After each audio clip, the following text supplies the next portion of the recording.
Good morning বন্ধুসকল, ৰাজ ব্লগৰ অন্য এটা ভিডিঅ'লৈ আপোনালোকক স্বাগতম জনাইছোঁ। আজি 18 আগষ্ট। আজি কোনোবা এজন বৈজ্ঞানিকে কোনোবাই কৈছিলে যে 18 আগষ্টৰ দিনাখনি আপোনালোকে নিজৰ চাহটো বাদ দিয়ক, যিকোনো এটা বস্তুৰ চাহ নেদেখায়। তো আজি মই আপোনালোকক এই বৈজ্ঞানিকে বা কোনোবাই কোৱা কথাটো সঁচা নে মিছা দেখাবলৈ এই ভিডিঅ'টো বনাইছোঁ।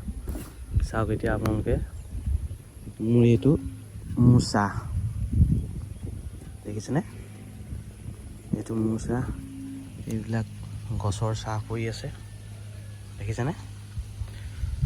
এইবিলাক চাহ পৰি আছে, দেখিছে? এতিয়া বেলিটো আজি বোলে কেনিবা এফালে যাবগৈ, কোনফালে বা যায় দেখাই দিওঁ অকণমান।